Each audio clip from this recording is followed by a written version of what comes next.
Bienvenidos y bienvenidas a una nueva inmersión a fondo.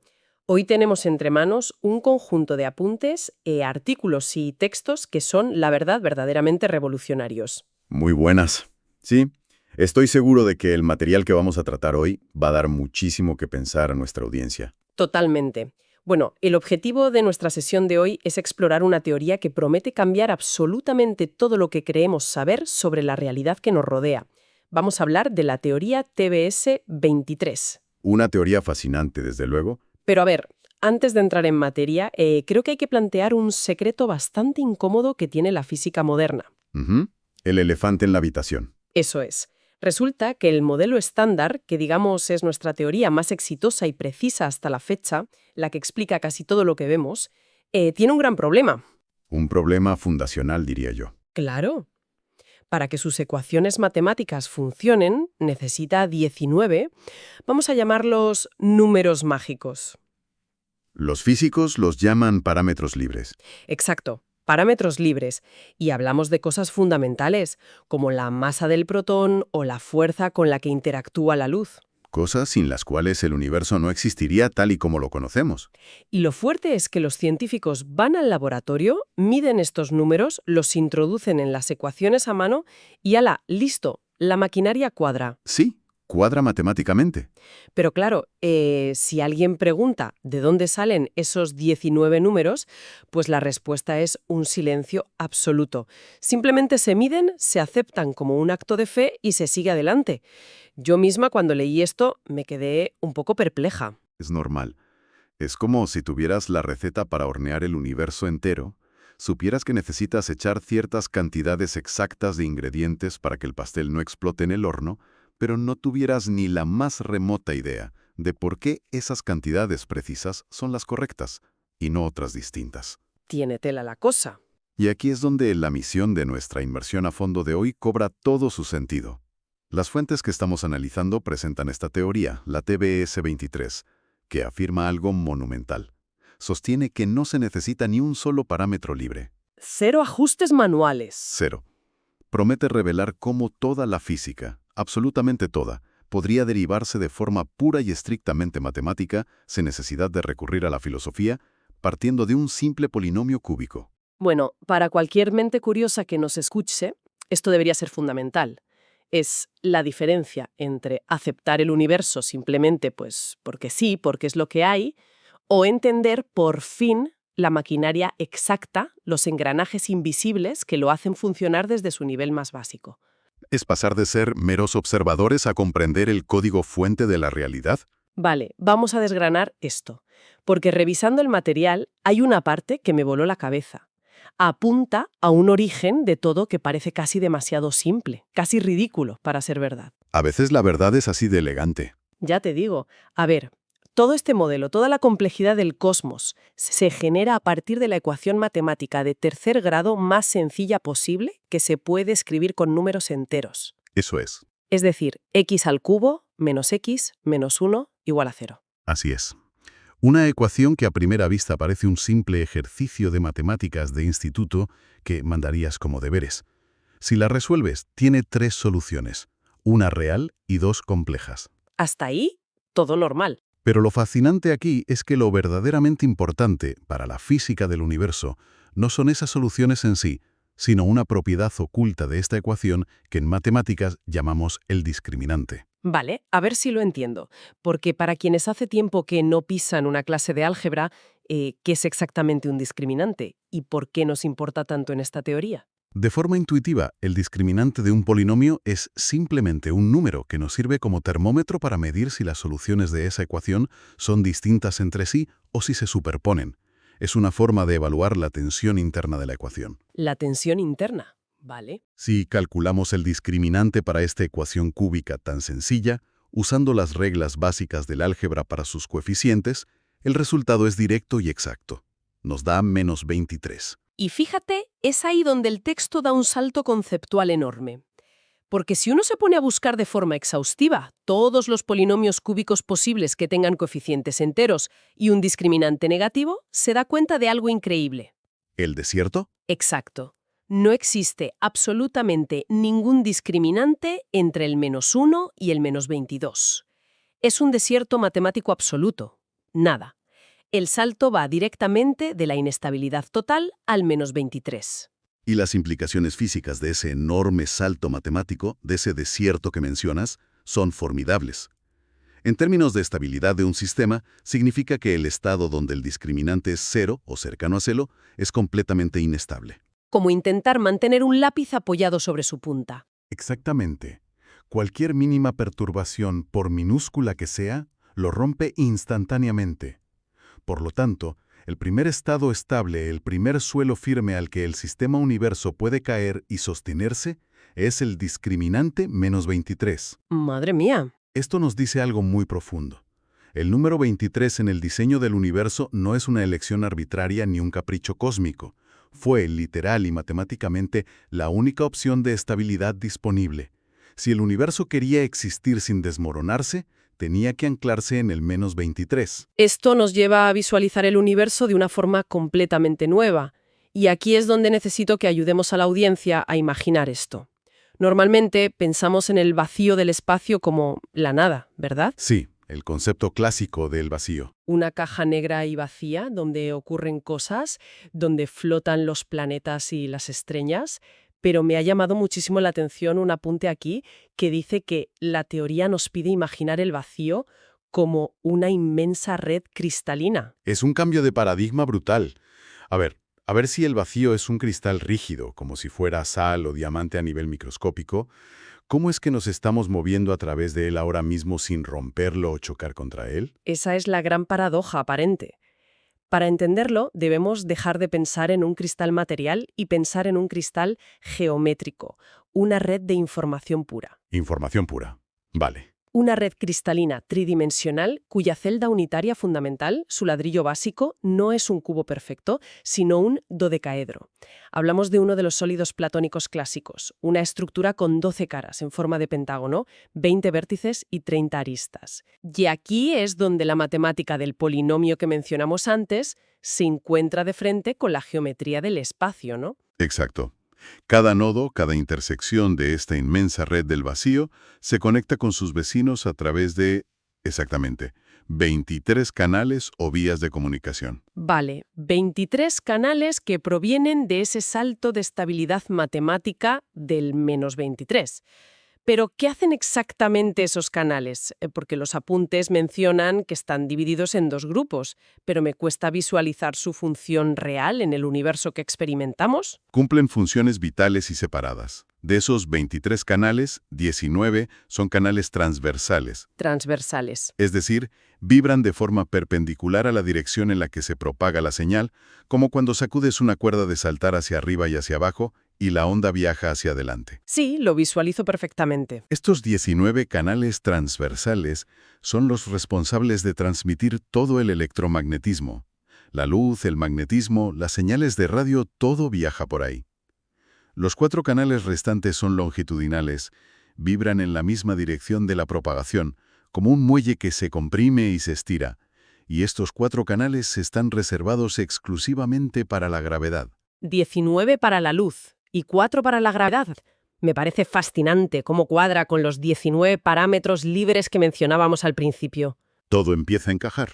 Pero hay otra cosa en esta estructura cristalina que rompe todos los esquemas. Revisando el material, hay una parte sobre la naturaleza del tiempo que me dejó sin palabras. El concepto del tiempo. Es revolucionario. Según esta teoría, el tiempo no fluye. No es una dimensión continua que avanza como un río, que es como siempre nos lo han explicado. Exacto. Altera por completo nuestra percepción tradicional. Si aceptamos que el vacío es una red de información discreta, el tiempo no puede ser fluido.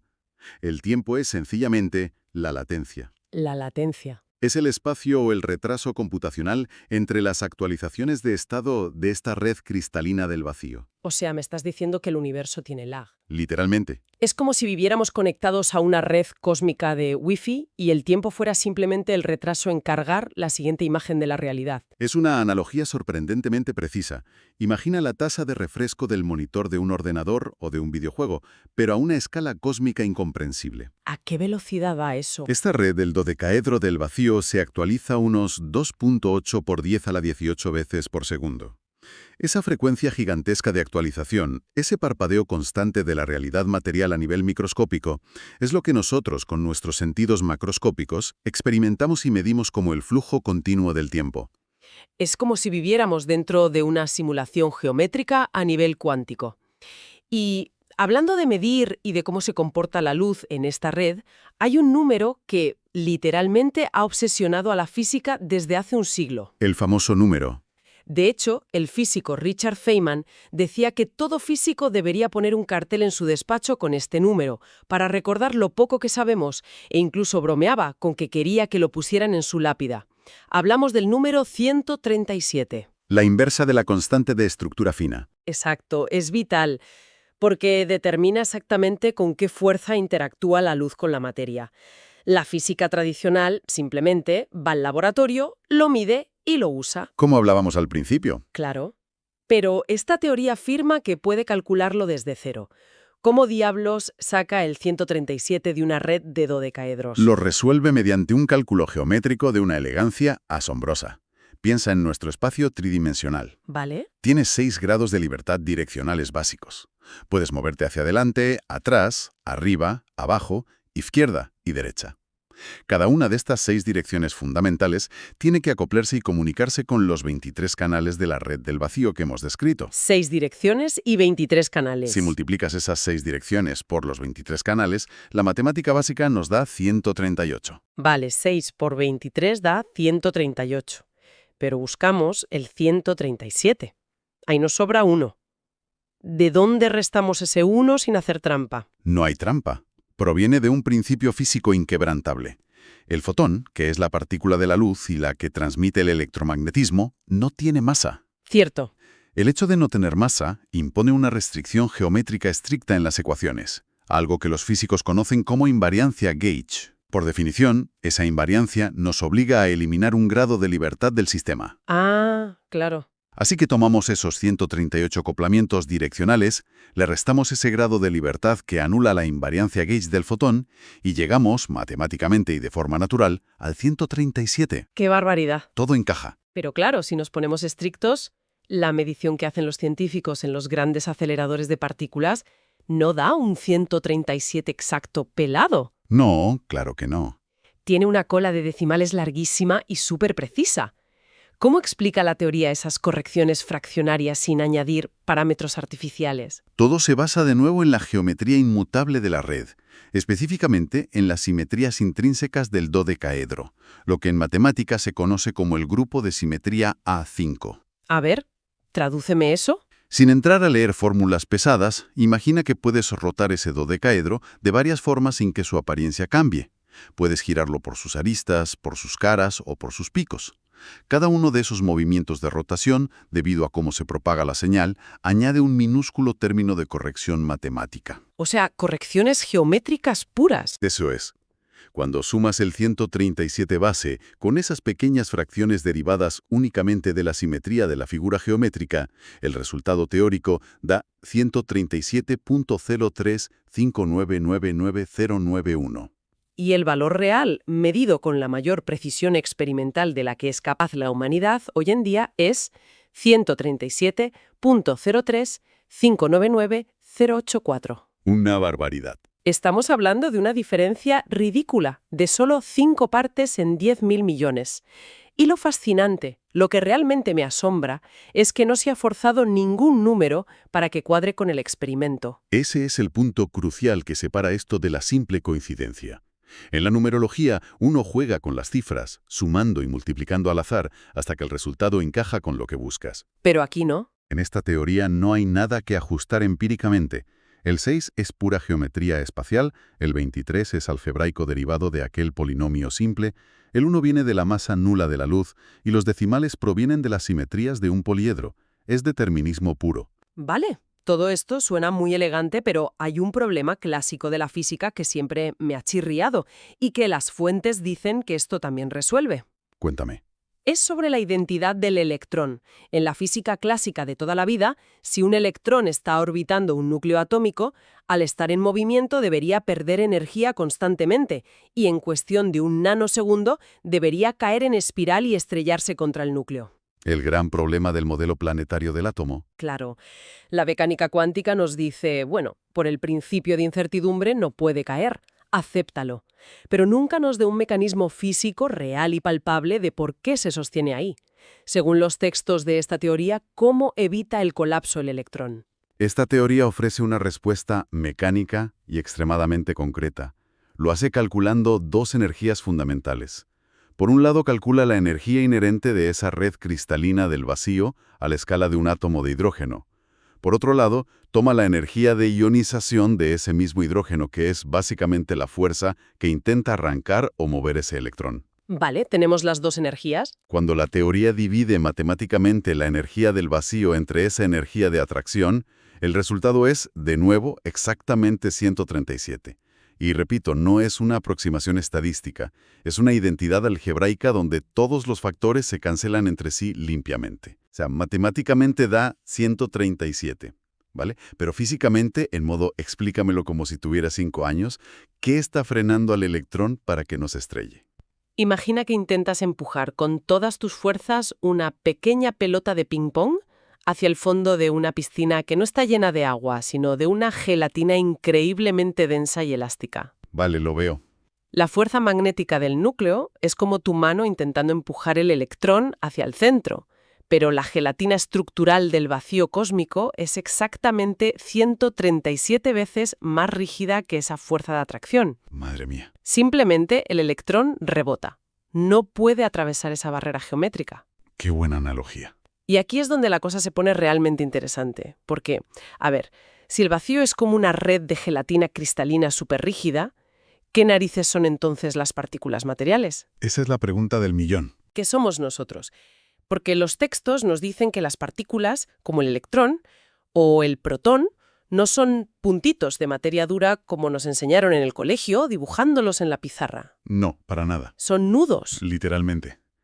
Nudos topológicos en esa mismísima red del vacío, entrelazamientos de los canales que hemos mencionado, que se han retorcido sobre sí mismos de tal manera que no se pueden deshacer sin tener que cortar la red entera. Como un nudo ciego en los auriculares. Exactamente. La topología de nudos es una rama muy profunda de las matemáticas que estudia precisamente esto. Vale. Nudos en la red. Pero, ¿cómo define un nudo las propiedades de una partícula que puedo medir en un laboratorio? Tomemos el electrón, que es la partícula con masa más simple. Según la teoría, el electrón es el nudo geométrico más sencillo posible que se pueda hacer, matemáticamente conocido como nudo trébol.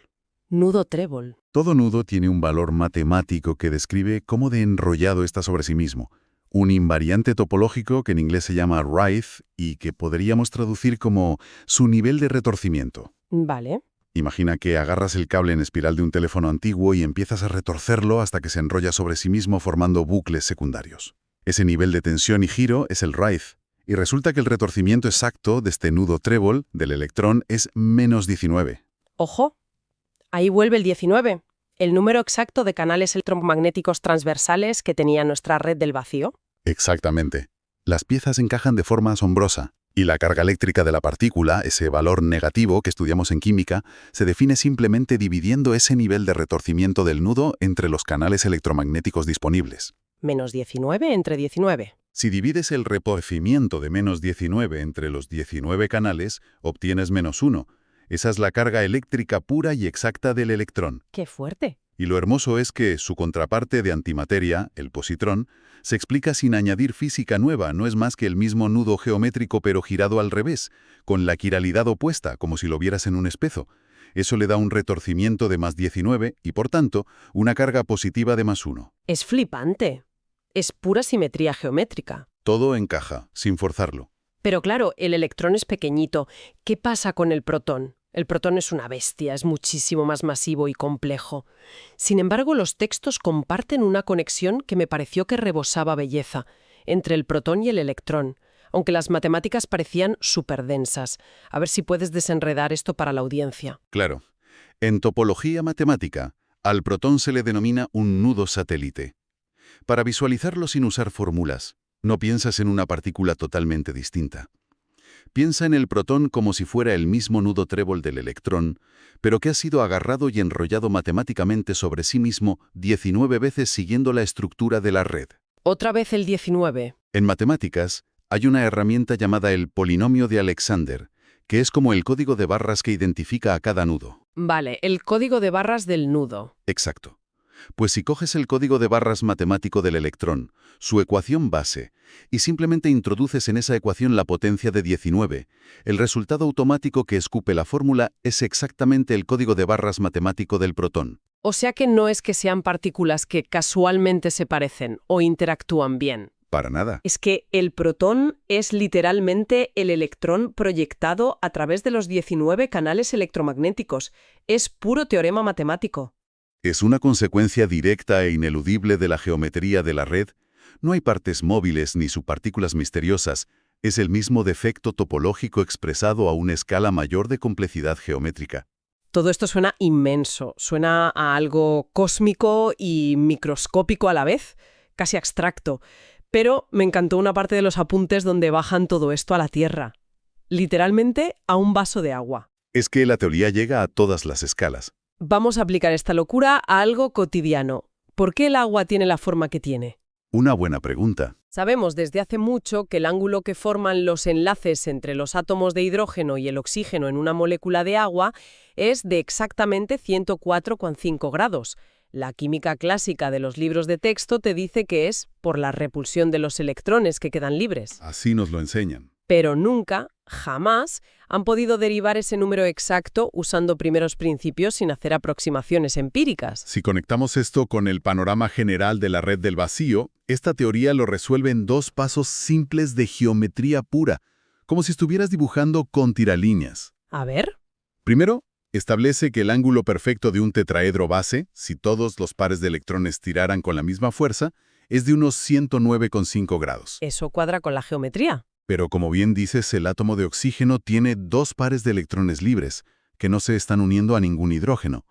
En el marco de esta teoría, esos 2 pares de electrones no están flotando en la nada, ocupan físicamente 2 de los 23 canales disponibles de nuestra red de cristal. Vale, están ocupando 2 canales de un total de 23. Y en una red que es elástica, la deflexión angular geométrica que producen 2 canales empujando sobre un total de 23 resulta, por puro cálculo trigonométrico, en exactamente 4.9697 grados. Si al ángulo base perfecto del tetraedro le restas esta deflexión específica que causa la red, el resultado matemático limpio es 104.5015 grados. Y la medición experimental real que hacen los químicos del ángulo del agua es de 104.49 grados. Hablamos de un margen de error del 0.00014%, verificado por 3 métodos analíticos completamente distintos. Y de nuevo insisto en esto porque es vital, sin trucos.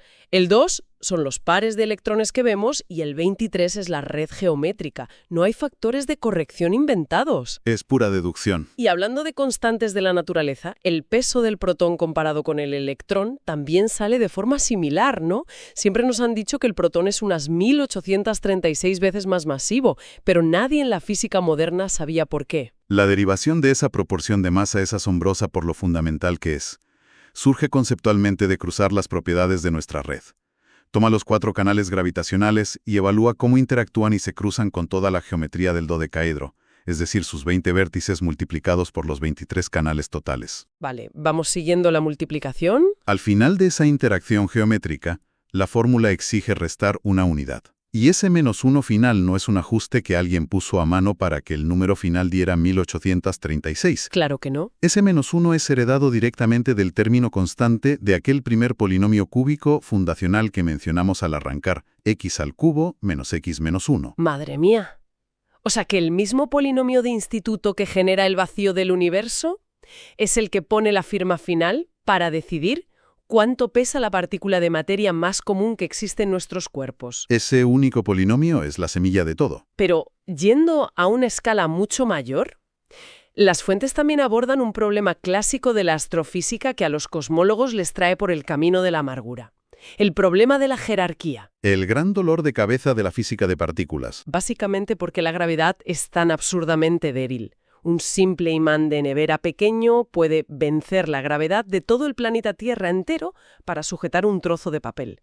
¿Cómo explica esta red cristalina esa debilidad? Normalmente, para resolver esa debilidad extrema de la gravedad, los físicos teóricos intentan inventar dimensiones espaciales adicionales invisibles o partículas supersimétricas fantasma que jamás hemos detectado en ningún colisionador. Cosas teóricas que no hemos visto. Esta teoría dice que no hace falta inventar nada de eso. La gravedad es débil simplemente porque la señal geométrica se atenúa mientras viaja por el cristal. Según el modelo, la deformación gravitacional tiene que atravesar 30 capas geométricas distintas de la red del vacío. Y en cada una de esas capas, la fuerza se debilita dividiéndose por un factor de 23. Dividido por 23, 30 veces. Así que su fuerza total se divide por 23 elevado a la potencia de 30. El resultado es una atenuación monstruosa de 41 órdenes de magnitud, explicando la extrema debilidad de la gravedad de una forma puramente mecánica y estructural. E incluso la teoría se atreve a ir más allá, metiéndose en el terreno de Einstein para predecir anomalías cósmicas. Hay un fenómeno famoso, el perihelio del planeta Mercurio. Su órbita avanza un poquito más rápido de lo que las viejas leyes de la gravedad de Newton predecían. Concretamente unos 42,98 segundos de arco por cada siglo. Einstein se hizo mundialmente famoso y se coronó como un genio porque su teoría de la relatividad general predijo exactamente esa pequeñísima desviación al postular que el Sol curvaba el espacio-tiempo. Un hito de la ciencia. Pero si leo bien nuestros apuntes, indica que la teoría logra predecir esos mismos 42,98 segundos exactos, pero sin usar la relatividad de Einstein para nada. Para nada. Lo hace calculando cómo la luz y la gravedad se refractan a través de los cambios de densidad en esta red cristalina al acercarse al inmenso calor del Sol. Usando la misma red. Así es. Utiliza exactamente los mismos canales, los mismos nodos y la misma geometría fundamental del dodecaedro de la que hemos estado hablando.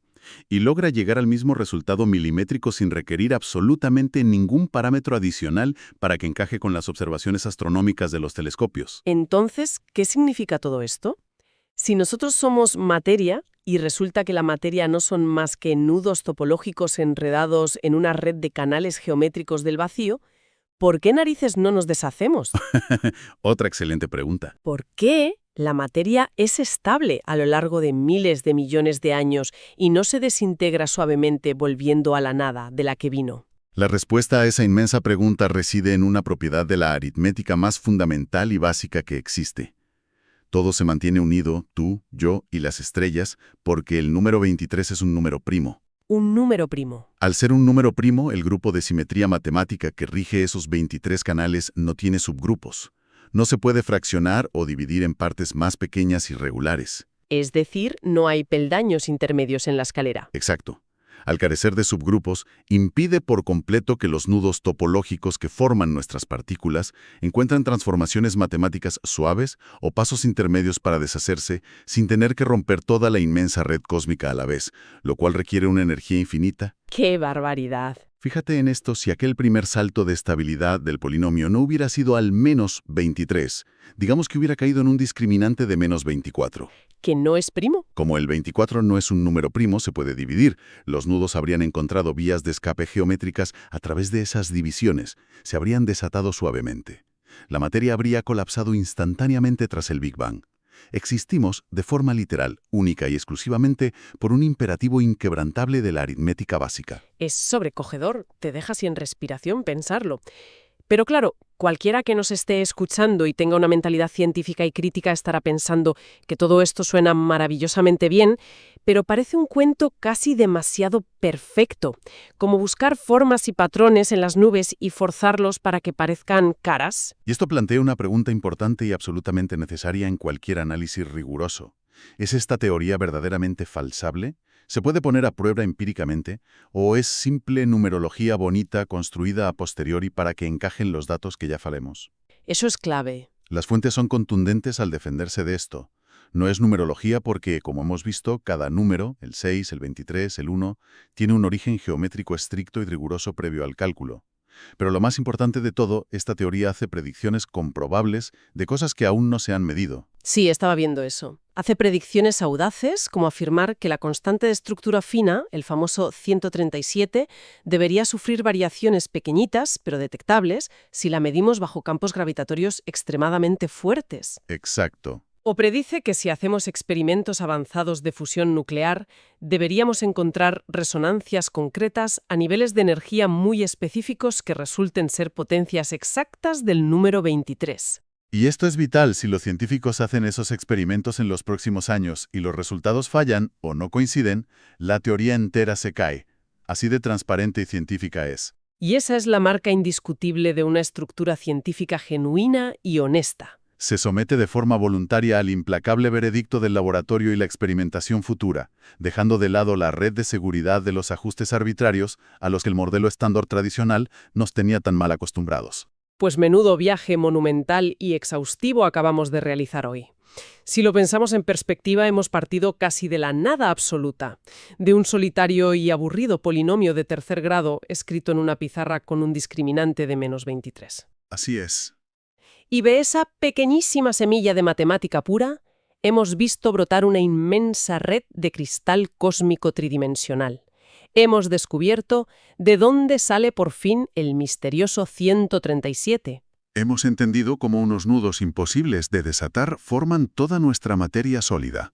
Hemos visto por qué el agua que bebemos a diario tiene sus ángulos precisos y cómo funciona la atenuación de la gravedad a escala galáctica. Y todo esto, maravillosamente, sin añadir ni un solo parámetro libre para forzar la máquina. Hemos explorado una perspectiva radical y unificadora en la que las partículas que nos forman no son objetos duros flotando en el espacio vacío.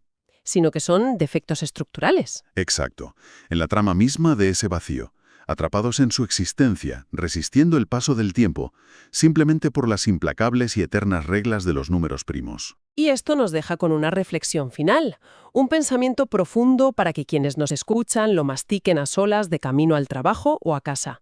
Si cada protón que conforma las células de nuestro cuerpo, si la luz que entra ahora mismo por nuestros ojos y la gravedad que nos ata firmemente a la silla existen y se comportan así única y exclusivamente porque el vacío es un inmenso cristal matemático congelado por la inevitabilidad de un número primo, ¿significa esto que las matemáticas no son solo una herramienta abstracta que inventamos los humanos para intentar describir el universo a posteriori? enorme y vertiginosa pregunta flotando en los canales de nuestra red del vacío.